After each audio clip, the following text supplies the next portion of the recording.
గాఢమైన చీకటి, గాలిలో చల్లదనం, వర్షం నిశ్శబ్దంగా కురుస్తోంది. ఒక చిన్న బస్టాండ్ దగ్గర రాము ఒక్కడ నిలబడి ఉన్నాడు. ఎంతసేపు ఎదురు చూసినా బస్ మాత్రం రావడం లేదు. సమయం గడుస్తోంది, కానీ రాము కళ్ళు మాత్రం రోడ్డు మీదే. దూరంలో మెరుపు పడింది. ఆ శబ్దం అతని గుండెల్లో భయాన్ని నింపింది. అచానక్గా ఒక కారు లైట్ చీకటిని చీల్చుకుంటూ వచ్చాయి. అది రాము దగ్గరే ఆగింది.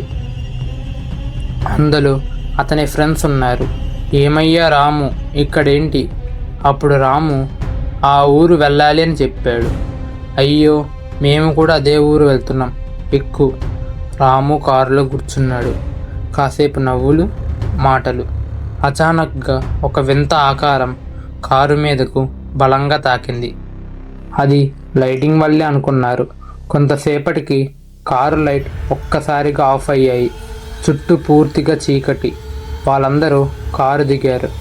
రాము కూడా దిగాలి అనుకున్నాడు, కానీ కారు లాక్ అయిపోయింది. రాము ఫ్రెండ్కి కాల్ చేశాడు. రా, కారు లాక్ చేసావా?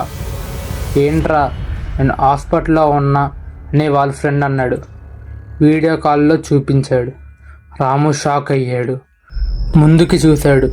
ఎవ్వరూ లేరు. అతని గుండె వేగంగా కొట్టుకుంది. అతను వెంటనే కార్ స్టార్ట్ చేసి వేగంగా వెళ్ళిపోయాడు. కొంతసేపటికి ఒక పల్లెటూరు దగ్గర ఆపాడు. టీ షాప్ దగ్గర అడిగాడు, బాబాయ్, దెయ్యాలు ఉంటాయా? ఆ అడవి మార్గంలో ఉంటాయి బాబు అని అన్నాడు. టీ తాగి తిరిగి చూసేసరికి కారు లేదు, టీ షాప్ కూడా లేదు, అసలు అక్కడ ఏమీ లేదు. రాము భయంతో పరిగెత్తాడు. వెనక నుంచి గజ్జెల శబ్దం దగ్గర పడుతుంది. అతను ఇంకా వేగంగా పరిగెత్తాడు. అచానక్గా ఒక బస్ కనిపించింది. అతను వెంటనే దానిలోకి ఎక్కాడు. ఆ బస్ తిరిగి ఎప్పుడు కనిపించలేదు. రాము కూడా అసలు ఎప్పుడు కనిపించలేదు.